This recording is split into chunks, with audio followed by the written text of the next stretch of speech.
with liberty and justice for all. Roll call, please. Ms. Brumbaugh? Here. Ms. Gibb Parsons? Here. Dr. Hinkleman? Here. Mr. Diaz? Here.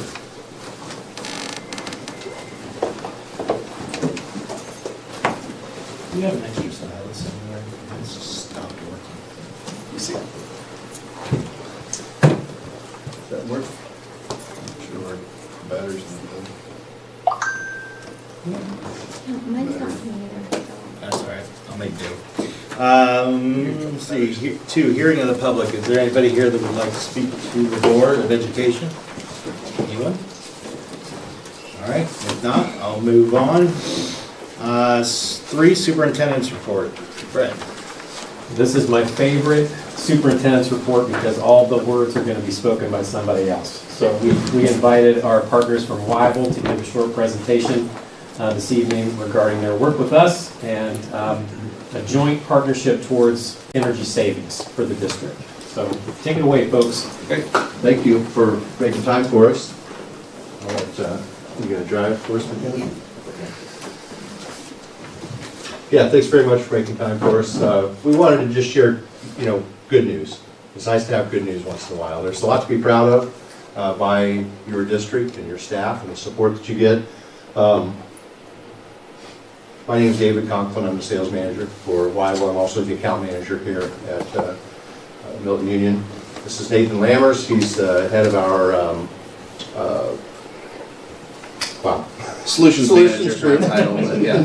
I've been with Wyville for 15 years and in a role involving energy efficiency ever since I started. And, 15 years is almost how old the school is. So pretty soon after I got started, I started attending meetings, just talking about energy and school operations with everyone here. So McKenna's our new energy engineer.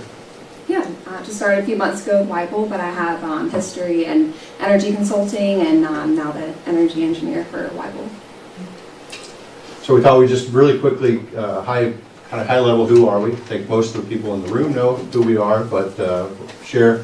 We've got 2 offices. One of our main offices in Vandalia, and we take care of most of the schools in this area, in the Dayton and surrounding area. So we know the school business really well. A few years ago, we opened a sales office in Blue Ash, so we're trying to get down into Cincinnati, making nice inroads down into Cincinnati. We do serve Ohio, Northern Kentucky, Eastern Indiana. We get over to Columbus a little bit. Just need to stay within what we can manage, but trying to reach out a little bit. Our company ownership is very big on doing what's right. And so, any organization is going to make mistakes now and again, but what's the fix? How do we make it right for our customers, our clients? We've got 135 associates. We've got 95 vehicles on the road, so you've probably seen our vans around on the highways. It's a lot to keep that many vehicles running and gas and maintained and all that. We have been voted 9 times best places to work in the Dayton area. This last year we were very proud to finally actually win best places to work for our size. So that was a nice privilege. Accredited by the Better Business Bureau, the Eclipse Integrity Award winner, and then the Vandalia Chamber of Commerce Business of the Year back in 2021. So we do try to do what's right. Our ownership takes very good care of their associates, their employees, and it is a good place to work. I think we all enjoy it. I always have it's a funny comment related to it. 2021, we beat out Bunker's Bar for Business of the Year too, so we must be doing something right. Which is a good bar restaurant, by the way. So we can probably move on here. I don't want to belabor this. The markets we take care of is just about anything. We do a lot of hospital work. As I said, we work with a large number of schools, so we know your business pretty well and what's important to you. Commercial, higher ed, we do work with several universities and colleges, and then with a lot of municipalities, police departments, places like that. So we do get around. A lot of times we'll hear people say, it seems like you're always there. There's always a Wyville van out in front of the building, and that can be painted as a bit of a negative, but one of the reasons is why that might be, or that impression may be, is because this is the services that we do. Mechanical services and repairs, so what you would expect, chillers, air handlers, air conditioning systems, boilers. Mechanical contracting, so the construction side of things. Plumbing, piping, and plumbing service, so that could be pipe fitting as well as just maintenance, service maintenance on toilets and the normal day-to-day stuff in the building. Building automation, energy and client services, security, refrigeration, and then healthy building. So that was a big deal during COVID, was the healthy building initiatives. And out of all that, I think the only thing we haven't done or don't do for Milton-Union is the healthy building aspect. So that's why we're here a lot, because we do a lot of variety of different things for the district, and we really appreciate that support. Nice picture of our fleet, recent come together. Move on. So I'm going to go through some of the energy services that we do here at Weibel and for you guys at Milton-Union. So every week we receive a runtime report just showing how many hours your equipment has run at the school. So looking at how long your chillers or how long your air handlers have run for, and we receive that on a weekly basis. We also do monthly utility bill analysis and reporting to track your utility bills and your utility expenditures and how much you guys are consuming and saving. We also will recommend energy conservation measures. So if we see potential opportunities for efficiency, we like to recommend things that you guys can implement here at the schools. We also, it's a little bit difficult to see here, but we do building analytics. So we receive kind of scorecards for each of your pieces of equipment that you have here on campus, see how it's performing overall and in comfort, efficiency, and performance there. So we receive those and are constantly monitoring those. And then we also provide a service called it's quarterly consultations for peak load contribution, so or better known as PLC. So about 5 hours out of your summer, there's very high demand for electricity, and your performance really matters on those days. So we try and shut down equipment and try and really help you guys on those peak days during the summer. If I could add a little bit to that, that's something I'm really proud of, because I think we're the only company in the area that does that. So your rates next year are significantly impacted by how you perform on those certain peak load days. So it's literally like 4 or 5 hours, right? There's literally 5 hours in the summer. You don't know when it's going to be, and it's on the whole grid, which is, Pennsylvania and many states. So just because it's super hot here in West Milton doesn't mean that necessarily the whole grid is seeing the consumption. So we work with your folks to say it looks like it's going to be one of those days, and at 4 o'clock we need to start shedding load, shutting stuff off, and that's going to have an impact on your bill next year for the whole year. So you can't do that if you don't have cooperation from the school. Your staff does a great job of cooperating with us and responding, and they've done over the last several years. We've made an impact, and it's hard to calculate exactly how much that is, but you just know that when we're able to shed load on those days, and after the fact you find out what days those were, we know that we're saving a lot of money the following year. So it's a nice step, and we couldn't do it without the support of your facility and maintenance staff. All right, so we wanted to talk about, McKenna did a nice job talking about the energy aspect of the service we provide, and like I said, I've been attending meetings where we've been talking about those things for over 10 years. So it's been a constant focus and trying to improve as much as possible. So we've got a couple graphs to kind of show some nuggets of information about your district energy performance over time. So right around when when we first had data, the school was at 94 cents a square foot. That's a benchmarking way that we like to benchmark schools. Total dollars spent on electricity and natural gas divided by the square footage of the building. Way of comparing buildings apples to apples when you're looking at other buildings. So started at 94. That's pretty good. 94 is not terrible. It's pretty decent. You had a good starting point. Yeah, actually, yeah, not only not terrible, but yeah, at that time, because utility rates were higher, that was pretty darn good. And then through, the partnership, as David mentioned, and better utility rates, the cost per square foot of the building dropped over time. This is, like I said, over 10 years. It hit its low point during COVID, so there was some less people in the building, less lights running, things like that, so there was less energy used.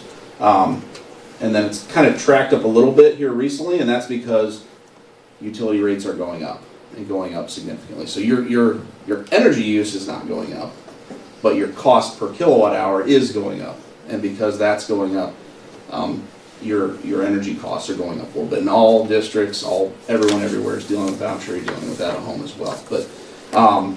But you're in a better spot because you're efficient than a lot of folks are, because you're using less kilowatt hours per square foot than they are, and I'll talk a little bit more about that. So, next slide.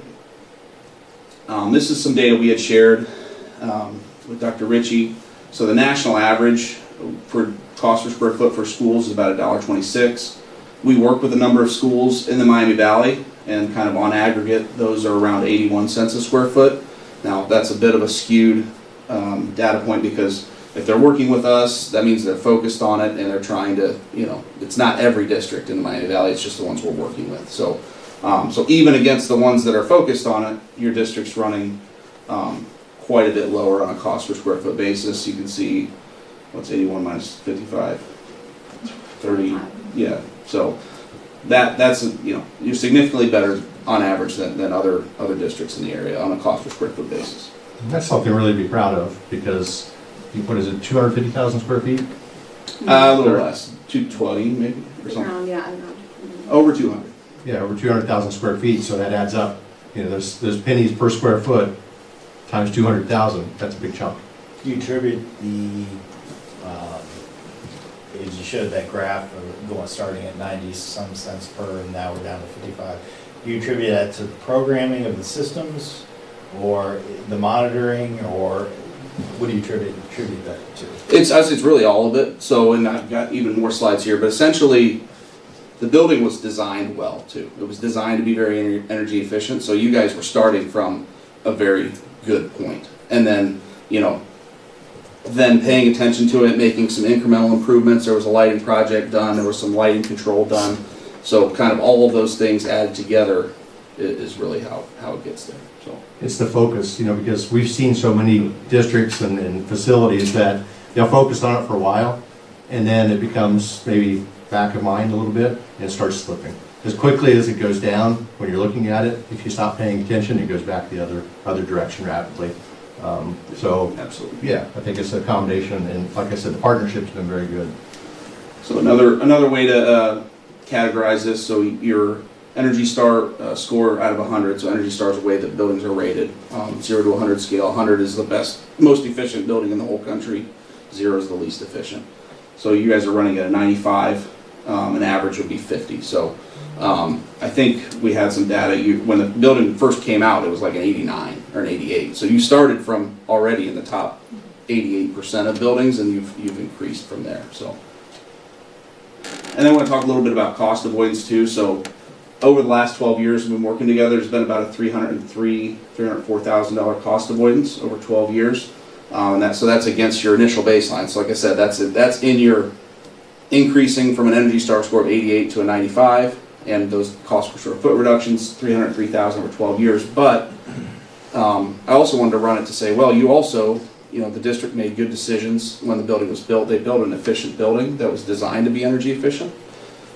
So we're like, well, let's compare it to if they had built an average building. What if they built a 50, at the time? So that number is about $1.4 million. So if you had built a 50 and maintained a 50 ever since it was built versus what you built and what the improvements you've made since then, it's about a $1.45 million difference in energy cost avoidance over time. So yeah.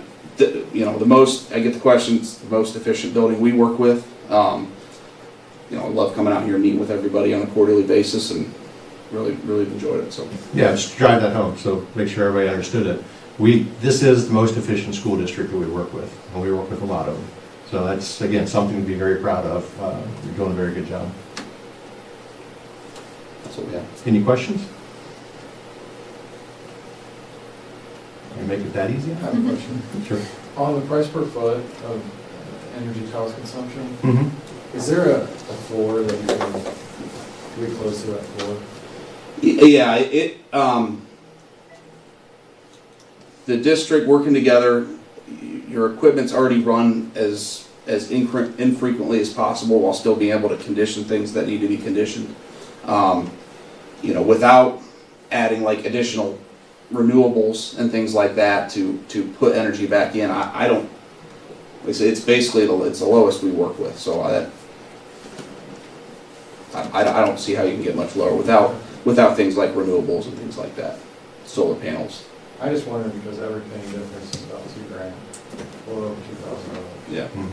So, that's all I asked. Yeah. Yeah, we've been as low as what, 44 cents? Yeah, it was 40. It was like 42 or 40. We don't have not a lot of detail on that as far as, but it's well below 50, and yeah, and part of that too. I guess I just reiterate, like that's why we work so hard on those PLC days, because if those performance on those days has differences in the thousands of dollars a year, performing on those days. So that's why we put a high focus on that. But as far as cost, I guess just to talk a little bit more about utility costs, that's the only part of the utility cost. The part of utility cost that's avoidable is how much energy am I using? You guys we're already very focused on that. And then how much am I paying per unit? You have how much you're paying per unit divides into a few categories. One is AES Ohio. They have the lines, all those the power lines. Those rates are negotiated with the PUCO, so there's not really much you can do about that on a cost per unit basis. Another part of it is through your retail generation. You guys work with the Southwest Ohio EPC. All the districts are aggregated in the AES Ohio range. So through that kind of bulk purchasing, you get a great price for cost per unit for generation. And then there's that piece on the PLC. That's the only really kind of electric cost piece that we can control beyond the usage. And so that's why we focus so much on that. So no, I don't think there's a ton out there, just low. There's no low hanging fruit. That's all been picked. Yes. No, I appreciate you guys coming in and presenting, and I appreciate the partnership you guys had with the school districts. Obviously, the numbers don't lie, and I believe your guys' involvement in the programming and upkeep of the systems in the school has been a good thing. So I appreciate you guys. So we appreciate it as well. Thank you. Thank you. And although you're welcome to stay and we like having you around, this is probably the time that you'll want to scoot. See you all. Yeah, appreciate you. All right. Do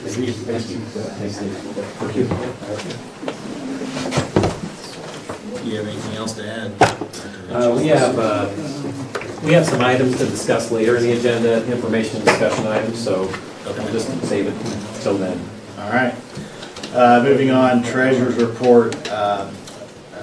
A, approval of Board of Education minutes September 22nd, 2025, regular meeting. Do I have a motion? Second. Roll call, please. Mr. Kress? Yes. Dr. Hinkleman? Yes. Ms. Grunbaugh? Yes. Ms. Kim Parsons? Yes. Mr. Diaz? Yes. Thank you. B, approval of September financial report. Recommend approval of the September financial report. Do I have a motion? So moved. Second. Roll call, please. Oh, sorry. You probably want to give a presentation. Well, Maybe. I think we're having technical difficulties. I had to get rid of the image, so. Do you have to physically connect it to it? Is it not connecting you? We could do that. Since we had overrides and hardware tonight anyway.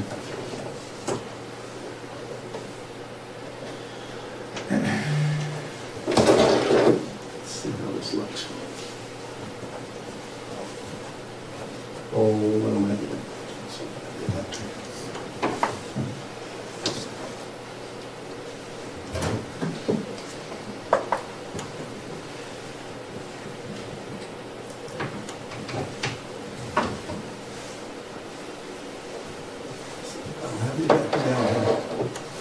We'll be up in a second.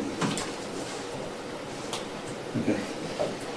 I'm sorry. I don't know where. These have batteries in them.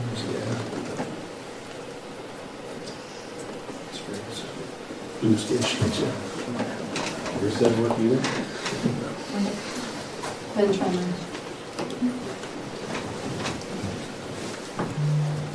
Mine's fully charged because I don't want to lose. It works. You don't have to use it, then I'll give you mine. Well, one day, let's not switch. Don't be so fast.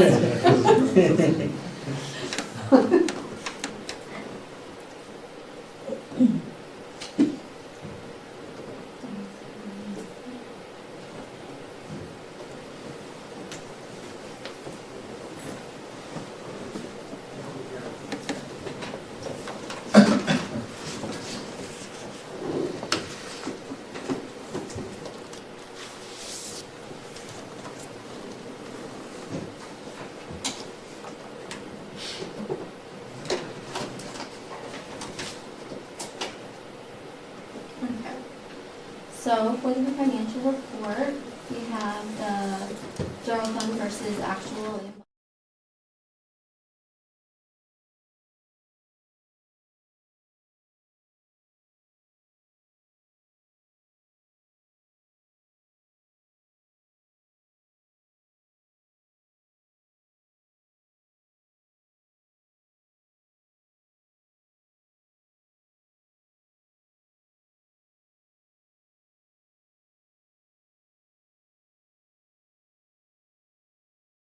Have in our restricted grants, 6% less than what we thought, and our state share of local property tax, roughly 9% less than what we had thought.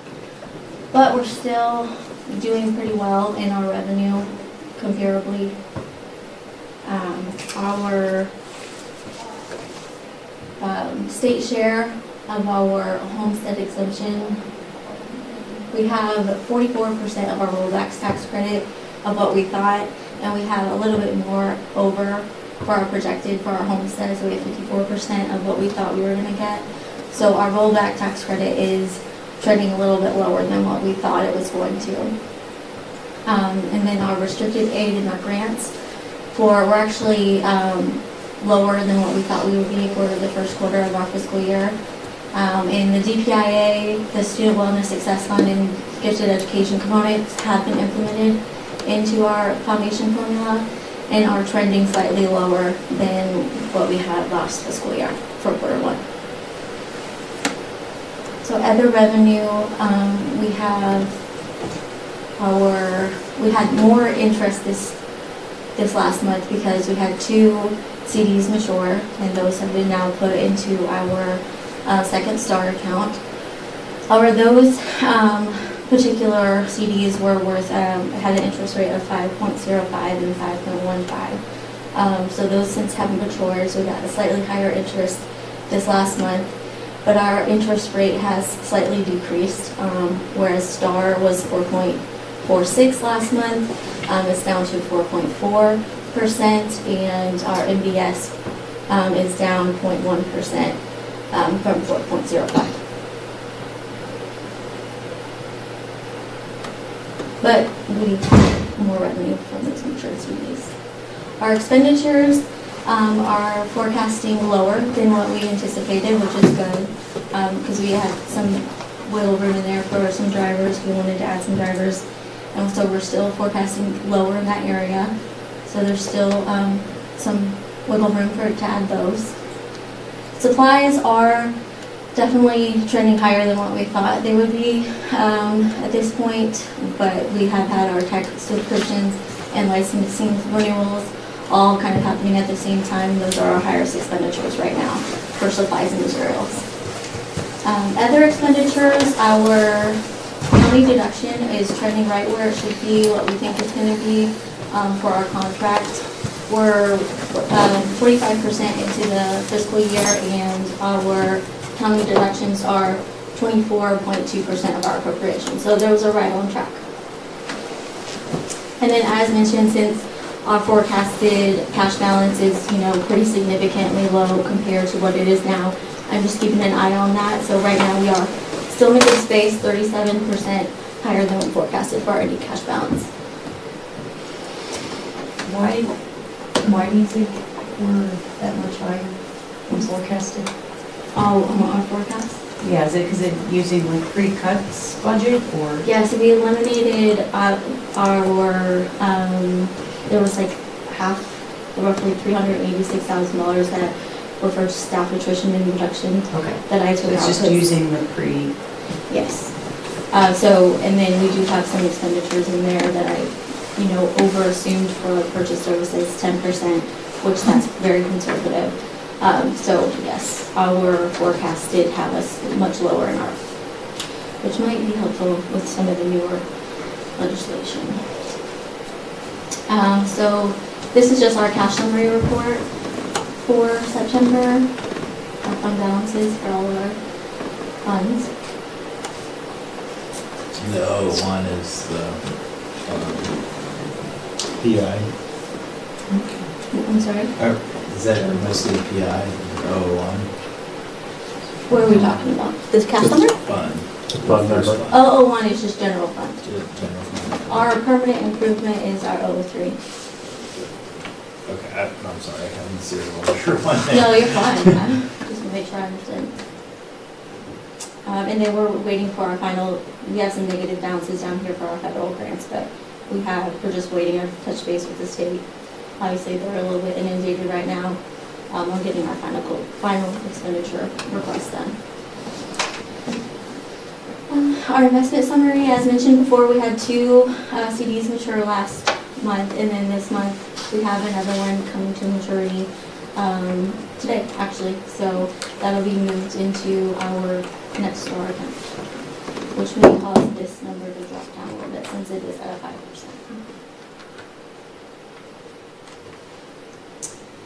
And that's how we're doing there. And just a visual of where our lunch receipts are. And all of our disbursements for the month of September.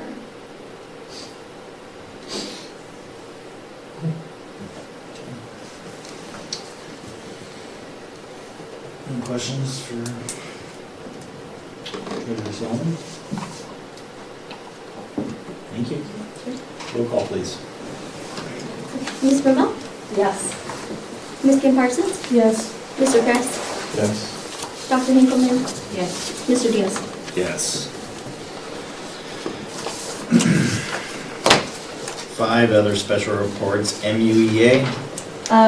Later this evening, it's on the agenda. We'll be approving the MOU, so we will add a girls golf coach so that we are compliant with Title IX. Okay. OPSI. No report this evening. Okay. 6 additions and deletions to the agenda. There are none. That would be A. B, approval of the agenda. Do I have a motion to approve the agenda? So moved. Second. Roll call, please. Dr. Hinkleman? Yes. Ms. Kim Parsons? Yes. Ms. Brumel? Yes. Mr. Kress? Yes. Mr. Diaz? Yes. 7, old business. A, old business. Do we have any old business? No, sir. All right. 8, new business. A, donations. Recommend accepting the following donation, $270 for WMPA scholarship from Milton-Union Medical Center. Do I have a motion? So moved. Second. So, to clarify, I'm not aware there was a WMPA scholarship? It's just, they're sponsoring. It's a sponsor. They're using, they're sponsoring Oh. something for the wrestling. Oh, okay. Yeah, Something for the what? wrestling, Okay. yeah.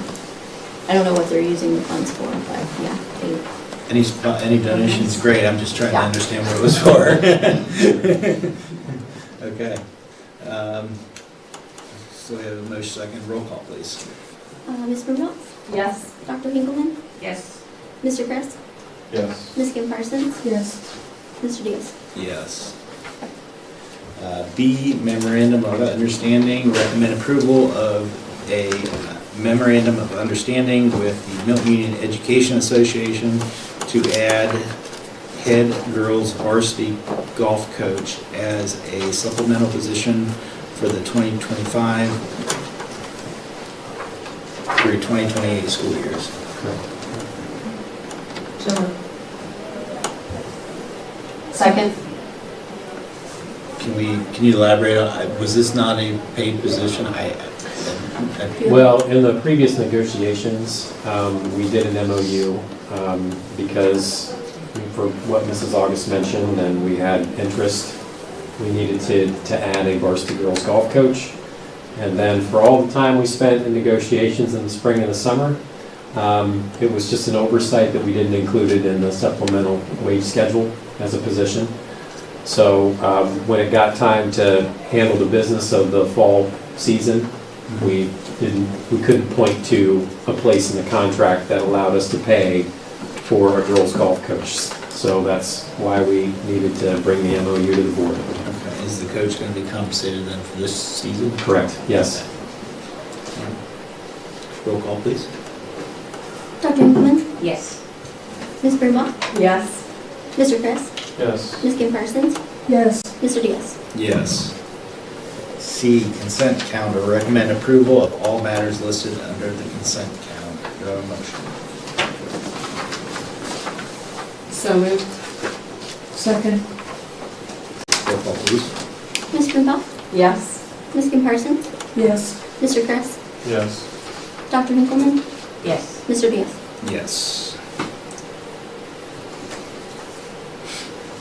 9, other authorizations, resolutions, etc. A, BPA state contest. Recommend approval of the Milton-Union BPA attending the BPA state competition in Columbus, Ohio, February 23rd, 2026 through February 24th, 2026. Do I have a motion? So moved. Second. Roll call, please. Dr. Hinkleman? Yes. Ms. Kim Parsons? Yes. Ms. Brumbaugh? Yes. Mr. Chris? Yes. Mr. Diaz? Yes. B, BPA National Convention. Recommend approval of the Milton-Union BPA attending the BPA National Convention in Nashville, Tennessee, May 5th or 6th, 2026 through May 10th, 2026. Do I have a motion? So moved. Second. Roll call, please. Dr. Hinkleman? Yes. Ms. Brumbaugh? Yes. Mr. Chris? Yes. Ms. Kim Parsons? Yes. Mr. Diaz? Yes. C, Mission Impact of Ohio FFA Leadership Conference, formerly Connect IM. Recommend approval of the Milton-Union BPA attending Mission Impact of Ohio FFA Leadership Conference, January 17th, 2026 through January 18th, 2026. Do I have a motion? So moved. Second. Roll call, please. Ms. Brumbaugh? Yes. Ms. Kim Parsons? Yes. Mr. Chris? Yes. Dr. Hinkleman? Yes. Mr. Diaz? Yep. Yes. D, BOE policy fall update. Recommend adoption of the following list of BOE policies for use throughout the Milton-Union Executive Village School District. Do I have a motion? So moved. Second. Any discussion? Seeing none, roll call, please. Dr. Hinkleman? Yes. Ms. Brumbaugh? Yes. Mr. Chris? Yes. Ms. Kim Parsons? Yes. Mr. Diaz? Yes. 10, board reports. A, legislative and student achievement. Linda, do you have anything this evening? Just need to keep an eye on what our Ohio legislature continues to look for ways to change or overhaul property tax for the state. There's a couple of new House bills up that would be very impactful, but I feel like they've introduced so many things and then things get approved and then they get vetoed. It's hard to, someone's like, I guess we'll wait and see what shakes out. But in particular, House Bill 309 would allow county budget commissioners to decrease the millage on any voter-approved tax levy if they find it prudent. And I think it maybe tries to spell out situations they could do that. So that would be a potentially a highly impactful thing if it were to happen. Although it says it would only happen 5 years after it's implemented. I don't know. Changes by the weeks. It's part of our later discussion, isn't it? Yes, we can engage in that discussion now if you'd like. Do you have a section that you were going to discuss and otherwise? No, just information and discussion items, just Okay. generally. I mean, either way. I know you three attended a meeting with the local legislators. Yeah, we were at a meeting with other county superintendents and treasurers, and Board of Education members from schools across the county were invited to. Dr. Hinkleman was able to attend. And really the discussion was regarding a meeting. The treasurers in the county have a reoccurring monthly meeting.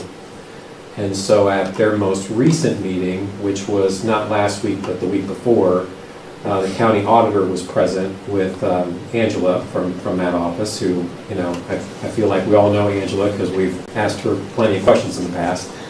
And I think Cheyenne should probably speak to the tenor of the meeting, but from what I experienced last Thursday in the group of superintendents and treasurers was the tenor of the meeting was, hey, we're pretty sure that Milton-Union is going to be at the 20 mil floor due to the high property values. So property values are going to go up so much, we think that you haven't been at the floor before, you're going to be now.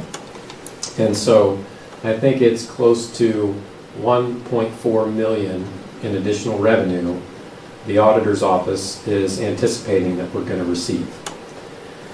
And so it's law that they can't touch those dollars. And the 20 mil floor, it is what it is. And school districts can't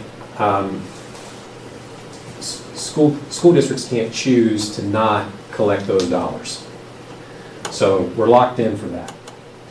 But what I think they posed to the treasurers was we are going to try to reduce some of the other revenue that you receive so that you experience a net zero increase.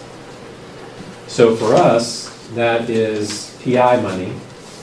And Cheyenne and I were talking earlier today about, well, what other dollars would that be? And I think PI would be the biggest thing, of course, for us. Am I missing anything? We don't have inside millage?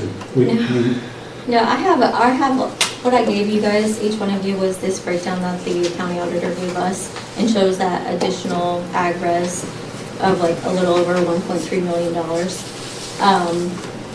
But no, I don't know where else they would be able to take it from us beside the PI. They would fully, to my understanding, not collect those 3.9 mils that we passed, which is effectively 1.46. The other thing that I think I understand is that the auditor's office, although I think this sounded more than just an ask, it sounded, I think, like, hey, you folks need to do this, and we'll come back to you at the beginning of November with what we think you ought to do.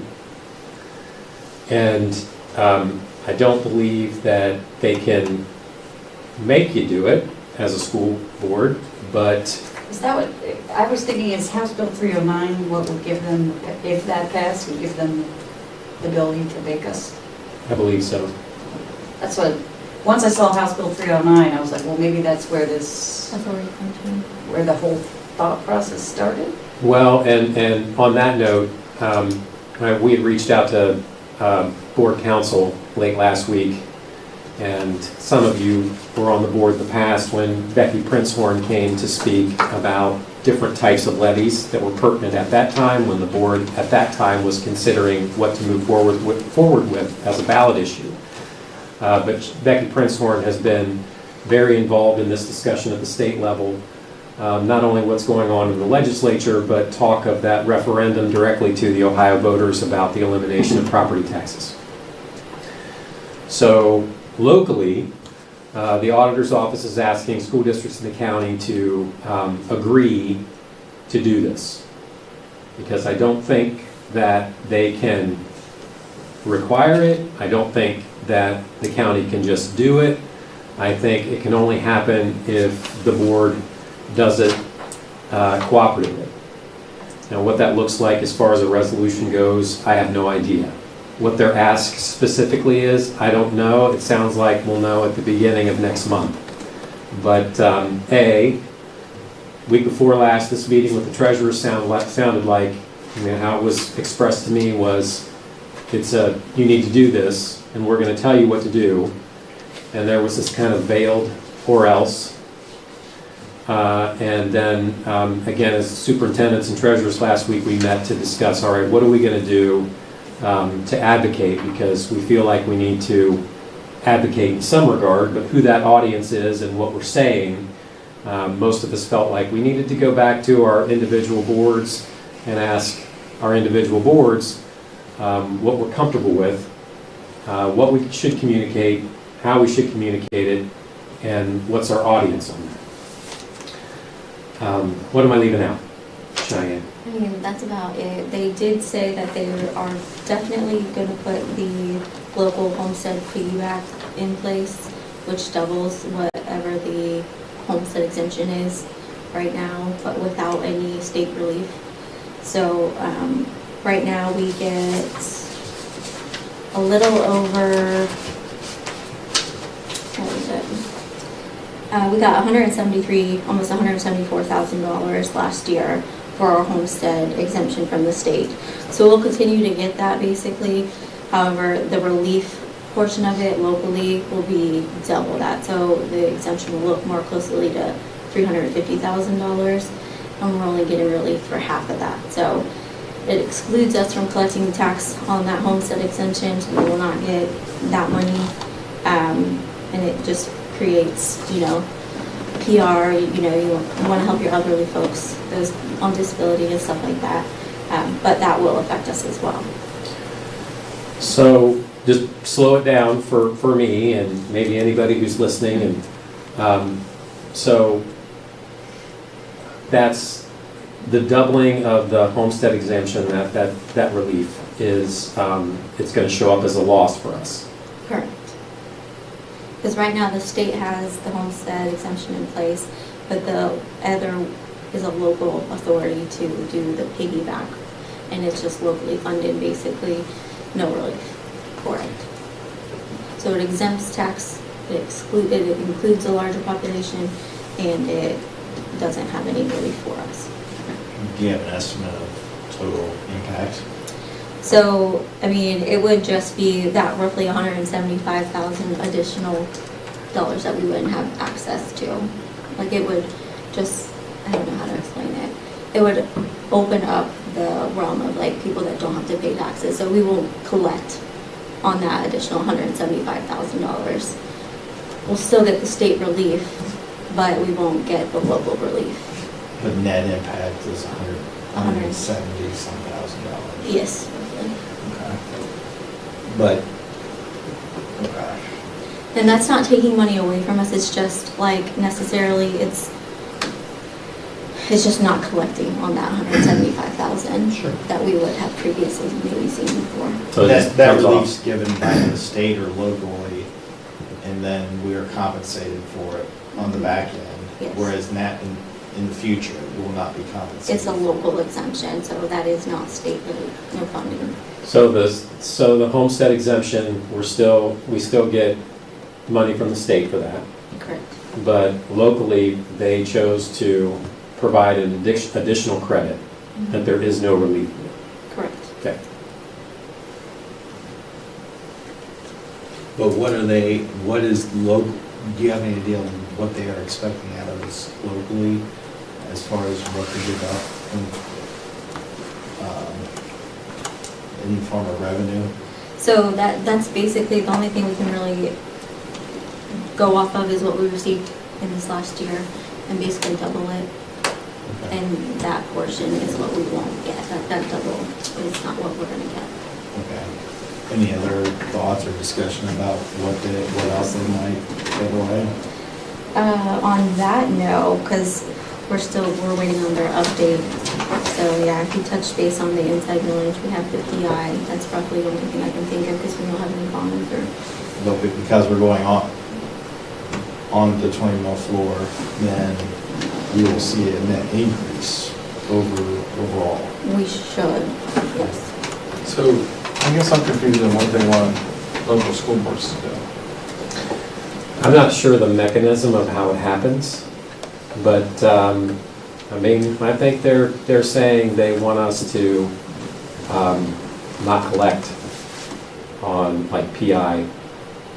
That's how I understood it, was voluntarily reduce like our PI levy. So I think what the estimate I heard was that property values were gonna go up 28%. And so locally, they want to reduce the impact of that by, and since they can't touch, and I hope I'm getting this right, and they can't touch those 20 mils by law, and we have to collect it. Where there is some wiggle room, I suppose, is on everything else. And for us, I think the most significant part of that, the everything else, is PI money. And so they want to try to reduce the collection of PI money because of the increase in everything else and try to get as close to a net zero as we can to provide relief to taxpayers, property owners. Now what that looks like a resolution where you have to vote on it, or nothing if the board would elect not to do anything. I don't know what the political fallout of not doing anything would be, and I don't know what a resolution would look like if there's some kind of give back that the board is cooperative in wanting to do. Does that answer your question about as gray as? I mean, it's just frustrating because they put limitations on how you can use PI funding. You can't use it to move it over to general funds, which could have helped offset the burden of the taxpayer. And now they're saying, oh, by the way, since you're collecting PI, we want you to give it back. See where I'm coming from? I do. Like, And how does that? and we put a whole process of a plan, which I'm reviewing right now, my own numbers, to pay off the school early so that we can ourselves reduce the burden on the taxpayer by planning and forecasting and staying within budget for the next 4 to 5 years. And they just pulled the pin on grenades and tossed it in this boardroom. Correct. Correct. And there could be more, right? I mean, some of these pieces of legislation that's moving through the system, they could pass. So there's this local ask right now. There are these different bills that might work their way through the General Assembly, and then that would cause an issue for us. And then who knows what's going to happen with this referendum? I mean, if that gets on the ballot, I'm not sure how Ohio voters will consume that. I mean, I'm not sure if they'll be thinking about all of the loss of services, or if they'll be thinking, hey, property taxes are no good. But the message that we're getting is that there's no help. So, I mean, there's no extra money from the state. That's what, I mean, I get the need to reduce property taxes, especially in certain areas in the state of Ohio. But there has to be a follow-through plan. If you're going to reduce net income that's being generated to fund the local public school, there has to be some way of replacing that net income. And I haven't heard any plan for that. We haven't either. And the reason they, So, as a school board, what are we supposed to do? Well, they want us to say, oh, okay. And They then do. when Figure it out. Then when it goes south, they're like, well, you said okay. One the state shifted to schools requiring to get locally funded by reducing their state participation in funding the schools. So, that's why the property taxes are so high, because over time, the state has gradually decreased and decreased and decreased the amount they fund the schools. So, I don't know. It's frustrating. It's a lot to think about. I mean, but I think, it's going to move quick. I mean, when these meetings happen and, you know, I don't know, the county budget commission and the county auditor, when they, I mean, they're gonna move because they're gonna have to get bills ready for 2026. So, I mean, we may have to get together again at the beginning of November when we have some clarity on what the ask actually is. But Jessica, the other side of that is, they're saying, hey, we just want you to go along with it, but then what's the fallout if you don't?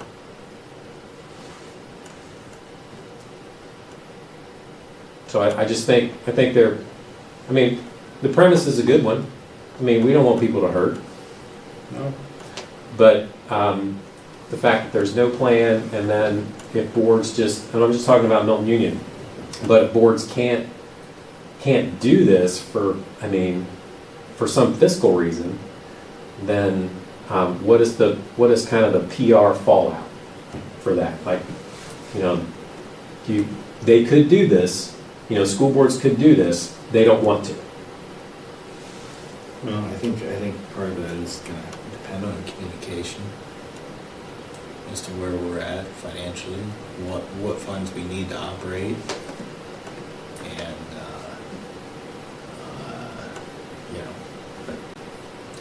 and people see we're sitting on a big cash reserve, but there's a purpose for that.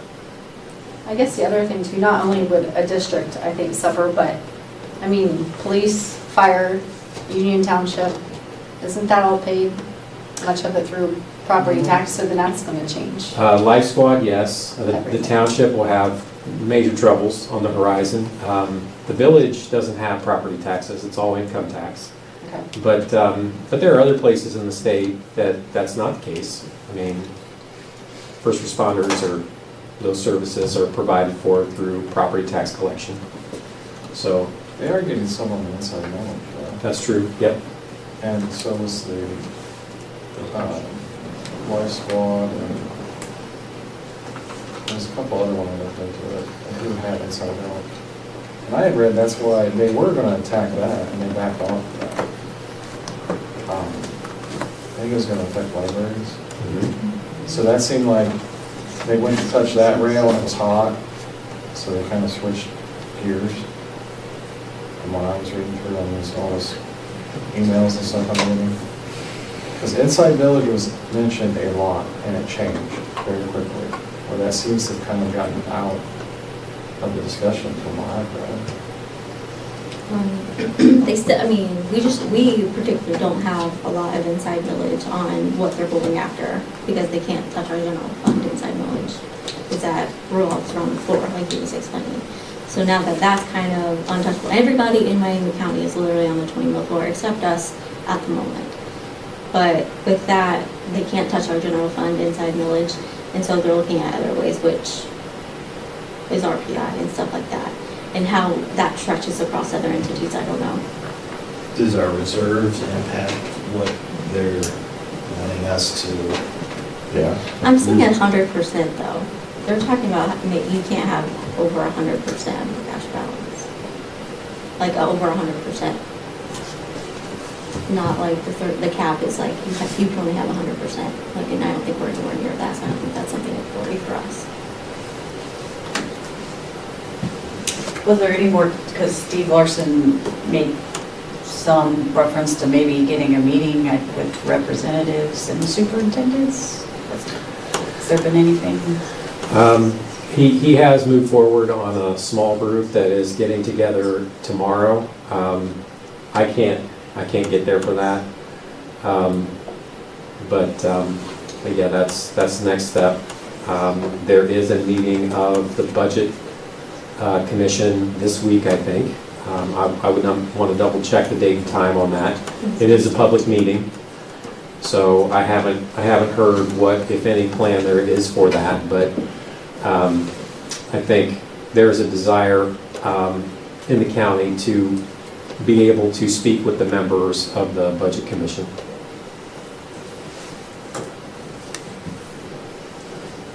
Directly. Wednesday at 1 is the commission meeting. Well, it sounds like there's a lot up there, and no knowledge of exactly what's gonna happen, so unfortunately, we have to sit back and wait and see. I mean, I assume they'll bring a proposal to us at some point, I think it's or the heavy hand. I think it's gonna come to the treasurers. Yeah, the first week of November is when they said they would give us an update to their plan/proposal. Okay, well, let's think towards, once we receive that, having a special meeting. Yeah, in the meantime, you had asked about Mr. Larson.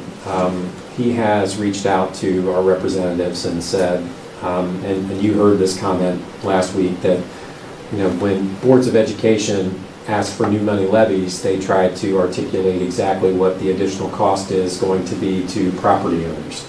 So if there's this return or this you know, non-collection on behalf of, or by school districts, then, you know, what is the estimated return back to the property owner? Dave had asked the representatives, you know, can you articulate that number? So on the average, what's that number going to be? Is it $20? Is it $25? What is that number? Because during the meeting last week, I think I heard that, you know, across the whole county, it was going to be something like $15–16 million. Now, I don't know how many property owners there are in the county, but what's that come out to? $20–25 on your bill? I mean, is it worth it? It's just, so, I mean, certainly, there is definitely a political element to this. So it's gonna be broad-based and not specific needs-based? I guess I don't know that.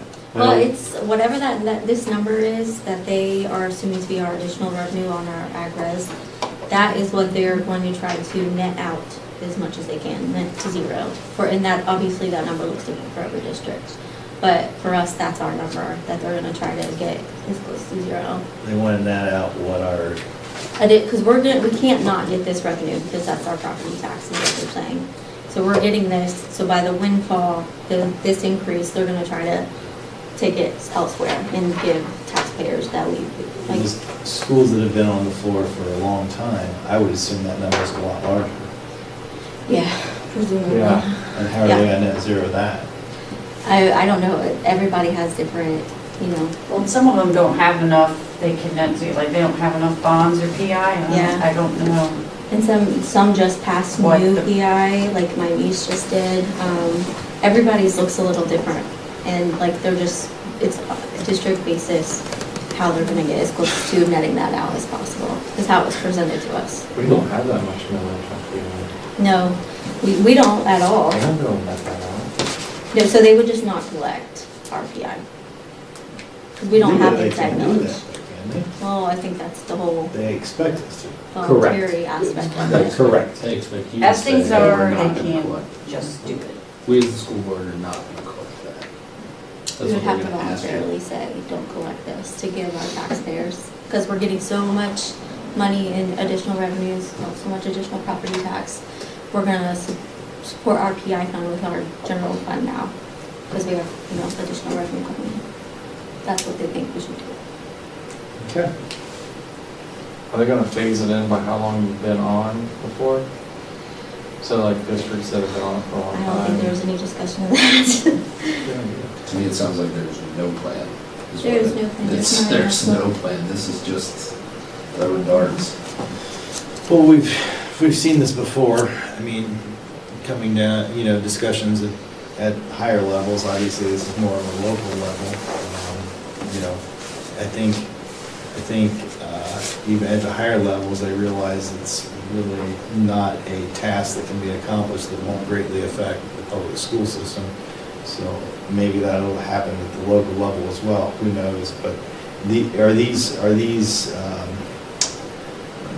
orders to the local auditors coming down from the state, or? So I know that the local auditors had a meeting, Southwest auditors meeting, and this is kind of where it's driving itself from, is they all had this big meeting with big conversation, and so now local auditors are feeling like the pressure to take action. Because I don't think anybody, honestly, at a state level really wants the property tax referendum to go through. And so they're like, well, show your taxpayers that you're actually taking action, taking initiative to reduce their tax bill in any way, shape, or form. And they have the authority to do this now, technically not yet. Senate still has to vote on it, but yeah. Yeah, it's trouble if that passes for everybody.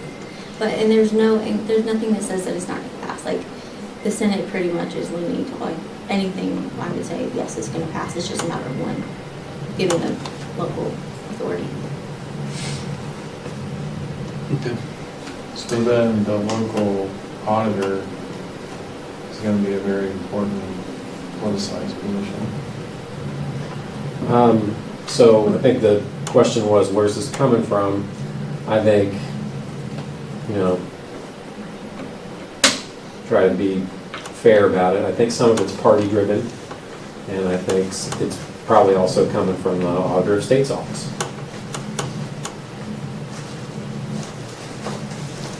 And residents. Sure. There's a lot hammering about in certain areas where property taxes have crushing.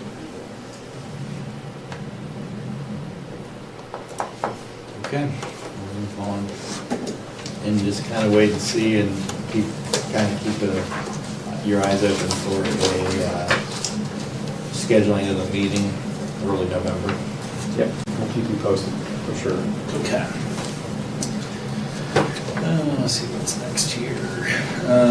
Policy update, myself and Lori. I mean, obviously, we just adopted new policies. If you want to read them, they're on board docs. And they will be. They're attached to the agenda, or that's probably executive content. Nope, it's out there. All right. Yep. It's out there, so feel free to peruse those. Building and transportation, myself and Justin, you're gonna hate the questions. No, it's going back to the bus drivers again. Are we any progress being made? I think it's something we need to address every meeting because it's something that the public wants to know about what's going on. So the plan right now is, and Curtis, you chime in. I don't want to steal your thunder here. But the plan right now is we've got Curtis is basically getting a count every morning, afternoon for each one of the buses. So we know how many kids we have eyes on how many kids are actually riding. And so with that information, we will contact probably regular mail, the parents and families of kids who are not riding. And then based on those number of open seats, then we'll start looking at the radius to see how much we can decrease the radius, how many kids that adds to fill up our buses. So we're in the process of identifying how many seats we have based on the number of kids that said they were going to ride at the beginning of the year but aren't now. And we feel like we're on track for the middle to the end of next month for, in some way, shape, or form, increasing the number of eligible kids for district transportation. Now, whether that's 1.95, 1.9 miles on the radius, it's unsure. What am I leaving out, Curtis? No, I think it's going to be a progressive. We had our T1 audit 2 weeks, not last week, the week before, which is, it's a requirement, but we audit who's like the number that is riding and then how many miles we are driving. So we're looking at that report of, hey, this is how many kids signed up to ride the bus at the beginning of the year. This is how many of the kids that actually are riding. The morning seems to be lighter than the afternoon. So it's overall it's fairly consistent, but there's always, every route, there's less kids in the morning than there is the afternoon. So you kind of have to base it off of what that afternoon number is rather than that lower number. But like Dr. Richard said, the plan is to narrow down on each bus, who's a part of that of, hey, you signed up for transportation, but it's not, you're not utilizing that transportation, and then, contacting them via, probably mail and saying, hey, do you want this? Because there's people that probably will if you're not going to utilize the transportation. And then, you know, progressing from there with the addition of adding bus drivers. We certified another one last week. So we have another one training as we speak. There's actually, and then I think there's a second that, you know, had a few health procedures done, but then just planning to pick that up where they left off to, you know, start becoming a licensed driver. So, yeah, I think that's what capacity we do it in. You know, we'll have to take those numbers from the T1 and then, okay, how many kids can we add? Where does that distance go to? Which, you know, with Nick, we're able to, you know, pull that data of, you know, how far away residents are from the building and go, okay, here's the number that we can do. What number does that put us at? It may be 1.95, it may be 1.9, but I think that number gets smaller as we, you know, continue to add drivers to work towards the goal that the board's set forth to try to achieve. So it's gradual, but. Yes. Yep. I think, you know, I've discussed with a few parents this week, just asking for an update on, you know, where's that at, and I think we've got a pretty good grasp that, you know, following Thanksgiving break, there will be, you know, some more faces and kids, you know, offered transportation. I mean, hopefully that's set up before, but that's the Will goal. we be running an additional bus? Maybe one. You know, we always want to try to keep one driver as what we would consider a floater driver, just in the case of, you know, a driver gets sick and calls off in the morning. We have someone who's already coming to work that can step in and drive that bus without having to try to call a sub and hope that they will be able to drive. And if not, that ultimately leads to we're double tripping, and then we've got to notify all these people that, hey, your bus is going to be running late. And,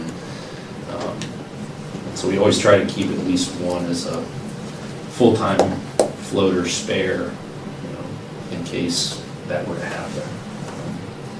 Sometimes there's extra trips that go on that have to leave before routes are done, so that extra driver can manage that.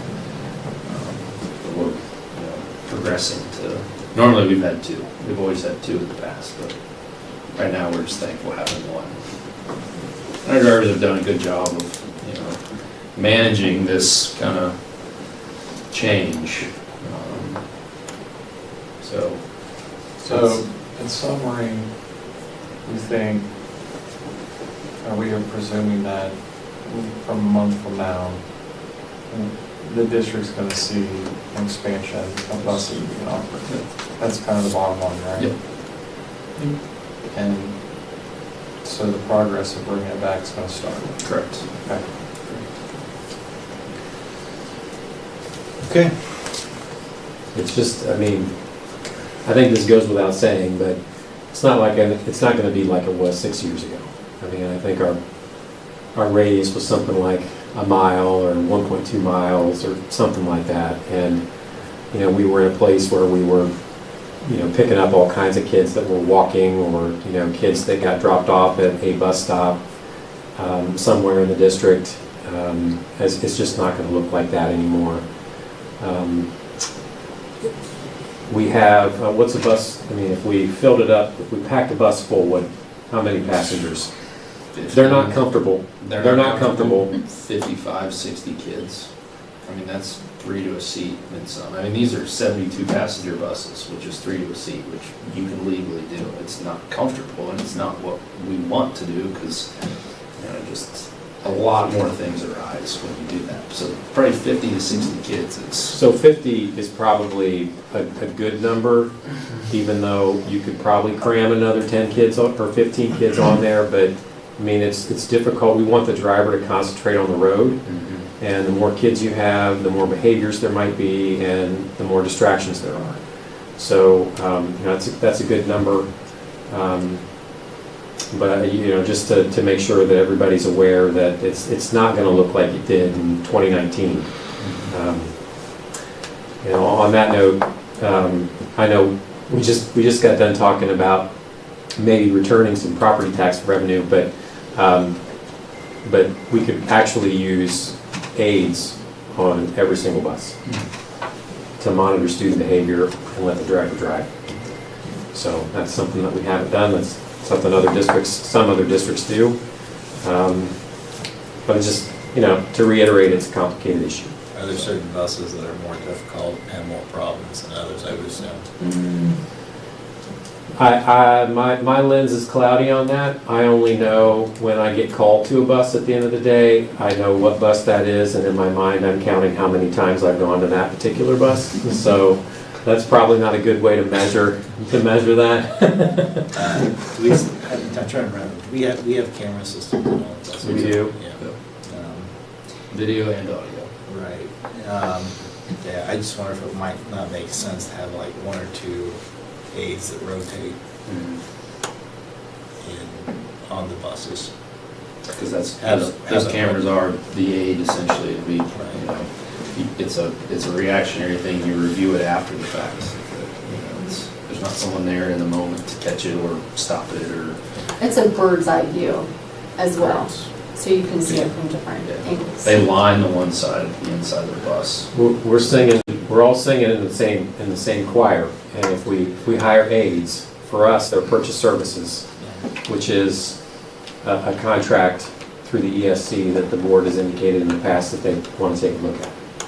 So, we operate in the margins. See what the auditor drops down on, what bomb the auditor drops on us. But just so that we're clear, we are going to expand busing services. This is more of getting the drivers through, getting them trained, getting them licensed properly, and then we're adding services. Because I've been asked several times in the last month, hey, I thought since we passed the levy, transportation was coming back. I'm like, it's not a financial issue right now. It's getting the drivers hired, trained, properly licensed, and then it's coming. Correct. Supply and demand. I just want everyone to understand that it's not, we're not willing to spend the money or we're trying to hoard money.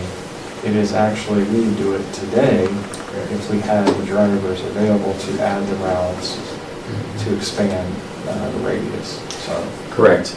So, to your point, last week at the District Advisory Committee meeting, there was a suggestion, hey, why don't you go back to split schedules? Why don't you have K-5 start at a different time than 6-12? And I said, well, we could do that, and we could double trip, and we could transport more kids because we're doing it at different times. But the reason why we can't is because we went to one schedule to maximize the efficiency of our staff. And because it felt like from that group that there was still that sentiment out there that we had cut busing to stick it to the public somehow. And we've said in this meeting a number of times that that's not how it works. To create staffing efficiencies, we went on the same schedule, and once we went on the same schedule, then busing had to follow. And I also mentioned last week that, not to speak for the board, but we wonder if that toothpaste is going to go back in the tube, ever. That feedback I get when I get it is they like their kids being on the same schedule when there are siblings in different buildings across the district. So. I don't think some people don't recognize what you're talking about with efficiency. It's like, so we use teachers across this district when you couldn't do that when you had two bells. Correct. So in order to go back to a two-bell schedule, just ballpark, how many teachers do you think we have to rehire? This is a guess. Total guess, 6. That's probably on the low end. So, round numbers, depending on experience, that could be $350,000, it could be $600,000. So it's a lot of money. That's why we went that route, just because of the savings. So,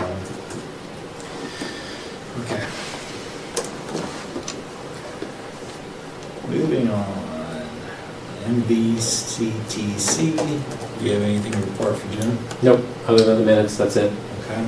That's your lead. Milton-Union Education Foundation, Jess?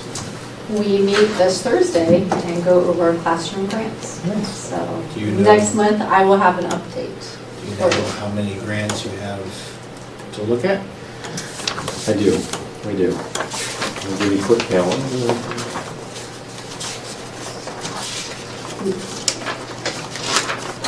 Or 12 right now. Yeah, not as many as we have had in the past, so we're gonna work through that, have some discussion on that. Good. So more to follow next month. That's good. All right, F, audit and finance, Jess, Justin, and Lori, I'm sorry, not Jess. I was gonna say, I don't have anything. No? All right. Kind of touched on it. Yeah, G, facility complex, that's myself. Yesterday Curtis and I met with leadership from Mura, discuss, collaboration ideas with respect to maintaining the facilities. Curtis came up with a good idea of having a maintenance fund that not only the school contributes to, but also Mura contributes to help maintain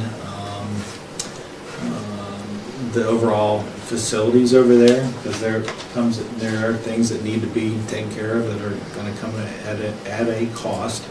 And other ideas as far as collaboration were discussed, but it's pretty early to dig into those details, because they're going to have conversations, we're going to have conversations, and hopefully it is a good opportunity to, again, collaborate, work well with Mura, and reinforce a long-standing relationship between the organization and the school. Anything else you would like to add, Mr. Barker? Nope. All right. All right. 11, information and discussion items. We've discussed a lot. I don't think we have anything else, or do you? Mr. Nealon? You have a sheet in front of you for copier negotiations time.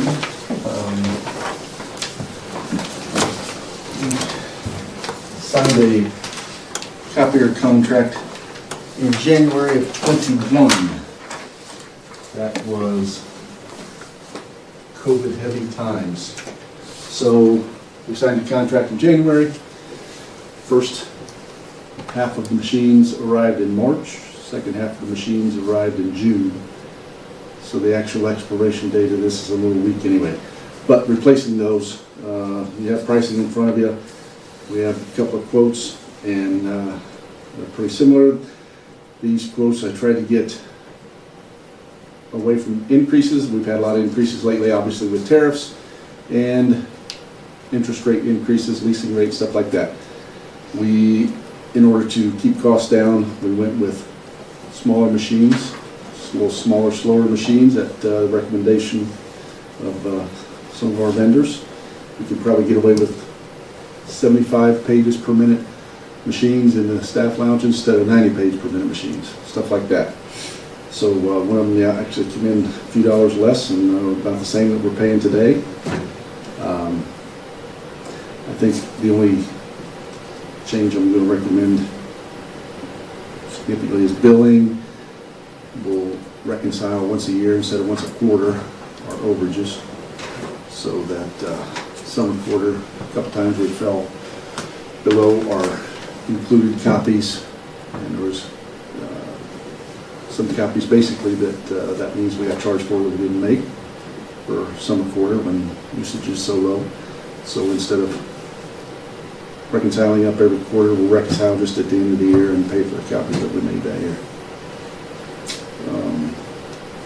There's bottom line, and that will be coming as a contract, as a recommendation soon. Wanted to give you just the heads up on what's coming and why.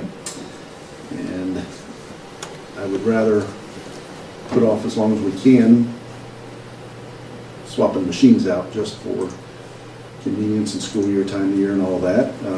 But with the contract being signed in January, machines not arriving for a scattered number of months after that, we're going to have this ready to go in case we need to make it happen. Were they so scattered because it was during COVID? Yeah, yeah. The first set of machines were the smaller ones, and they were probably in the U.S., so they were delivered and installed within a few months. I think, you may recall at that time, ships being caught out in port waiting on somebody to unload them, and customs was shut down for COVID.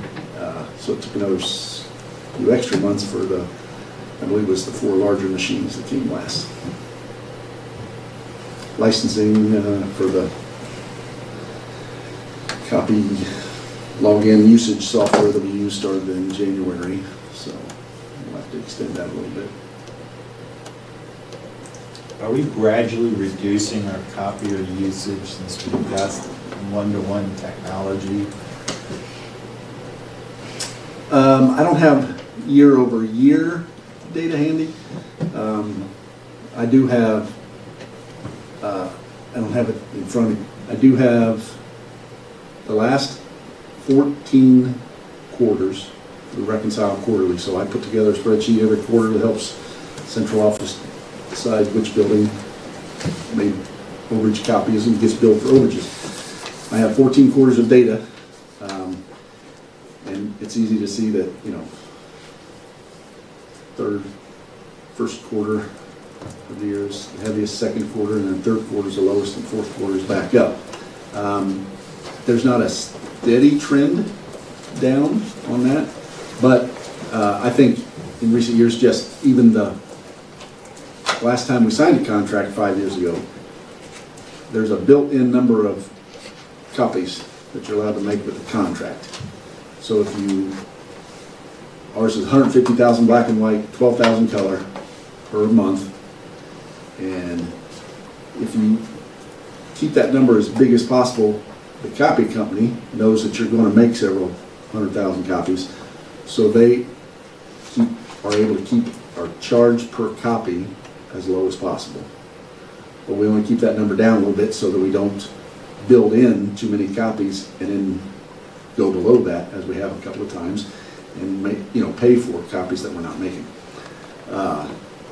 So it has only been in recent years that we have even the summer quarter with copies lower than 150K. So I would think the way we negotiated that, copies are lower in the last couple of years than they were. I'm just thinking, because everything's going digital these days, if we can, if there's some way we can incentivize or have an initiative where we reduce our paper usage with, you know, and I'm sure there's a lot of copies for various reasons, but like for instance, quizzes, why can't we do our quizzes online? We don't need paper, we don't need to use paper. Just, or tests, stuff like that. I think it, $26.40 a month or whatever, $2,600 a month is it seemed, I mean, it's a lot of money. We plan now. Over the years, the per copy cost is really gone down. Yeah, We are paying. That sounds cheap. I just think that the toner not too long. Yes. When you have a big machine and a copy company, they used to talk about 1 to 10 cents per copy, and the little cheap machines that you buy at Lowe's for home use, the toner is, HP toner is $49 for black, and they were talking 10 to 25 cents a page. The bigger industrial machines that are covered under warranty. So we are now at 0.29 cents for a black and white copy. Less than 0.3 of a cent for a black and white copy. So an extra 100. No, that's just the copy cost. And that's the maintenance cost of the copy. So we still have a lease that we pay on top of that. And then paper. And I didn't get a chance to work out. The toner's built into that, yes. The toner's built into the click charge, so we don't pay for toner. Which just That's all built in. I just experienced that. So 0.29 cents for a black and white copy, 3 cents for each colored copy. So color is still 10 times more expensive per page than black and white. Okay. But 3 cents and less than 3/10 of a cent for color, or for copies, great. I have not, the buildings order paper. We're looking at, a budget of 2 million copies a year overall at the 2 million black.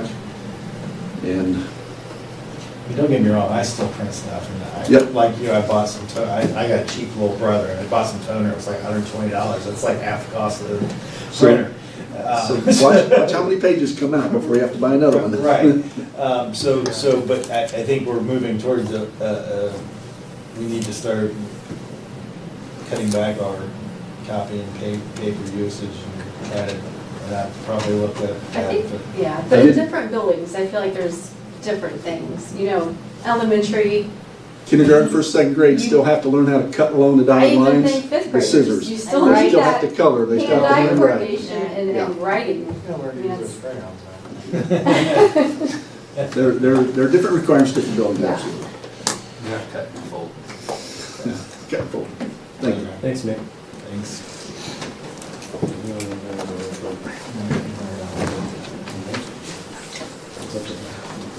Okay. Any other information and discussion items? Is there anything you want me to address? Not that I'm aware of. Is there anything you think you should address? Is there anything you want me to address? Okay. Okay. 12 board announcements, upcoming meetings, regular board meeting Monday, November 17th, 2025, 6 PM, board conference room. And obviously, look out for messages coming from Brad or Cheyenne about potential early meeting in early November. 13, executive session. Recommend approval to adjourn to executive session for purposes authorized under the Board of Education policy 0166 and ORC 121.22G1 to consider the appointment, employment, dismissal, discipline, promotion, demotion, and compensation of an employee or official, and ORC 121.22G5 for a matter required to be kept confidential by federal law or rules or state statutes. Invitees. Curtis, Cheyenne, myself, Anybody else? Katie. All right. The motion. So moved. Second. Roll call. Dr. Hickleman? Yes. Mr. Chris? Yes. Ms. Brumbaugh? Yes. Ms. Kim Parsons? Yes. Mr. Diaz? Yes. All right, we'll go into executive session. 7:28. Thank you all for